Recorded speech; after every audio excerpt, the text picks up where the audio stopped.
If you want to grow your recruiting business, having a good email marketing strategy is a huge component of that. This is Donnie Gupton, and in this next video here, I'm going to share with you exactly how to build an email list of people that actually want to hear from you.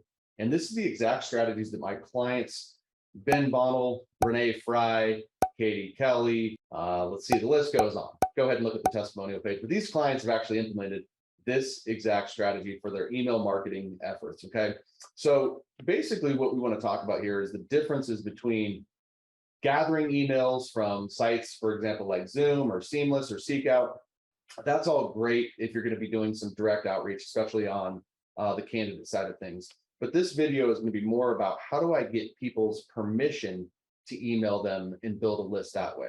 So that one of the easiest ways to do this is just to start with your database. Who are the clients that you're already working with? Who are the prospective clients that you've already talked to? And who are the candidates that you've worked with? Who are the candidates that you've already talked to? Those should be the first people that you add to your database. They already know who you are. They've already given you some sort of permission in some way to stay in touch with them and keep in touch with them. You want to add those people to your list and start building that database right away. Now, it's important as you're, depending on what tool you're using, you're going to have the ability to segment these lists through tagging or just creating separate lists. And that's something you want to pay attention to right from the start. Do you want to have separate lists for candidates, clients? Do you have separate lists for different types of candidates? All of that stuff should be well thought out before the start of this. Now, my idea here is just keep it as simple as possible. You don't want to create an admin nightmare while building your email list, but giving it some forethought in the beginning is important. But the easiest place to start, like I said, is with your database. Now, in order to continue to grow that database of clients and candidates, as you're doing outreach, as you're doing your prospecting, there's always people that respond to you, hey, not right now, Donnie, but reach back out in Q4 or Q3 or reach back out here.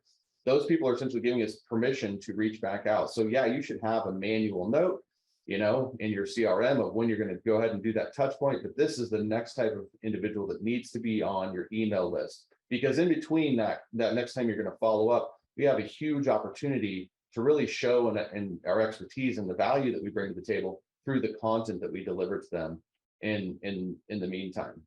Okay, so those are kind of the two lowest hanging fruit opportunities. Is one, again, adding people that you've already worked with and communicated with. Two, the people that you're prospecting right now that are telling you to reach back out in the future.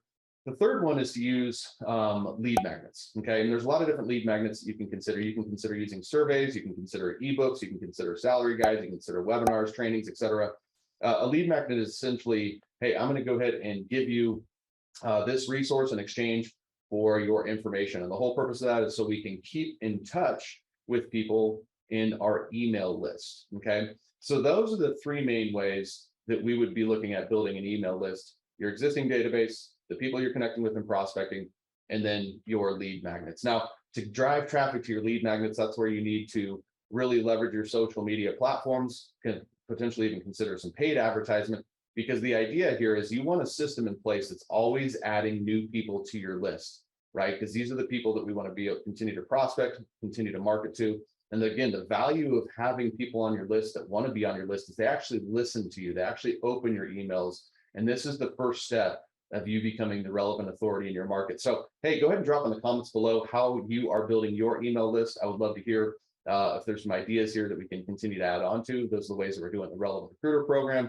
And make sure that you subscribe to this channel for the best online marketing lead generation advice, specifically for the staffing and recruiting industry. This is Donnie Gupton. I'm out.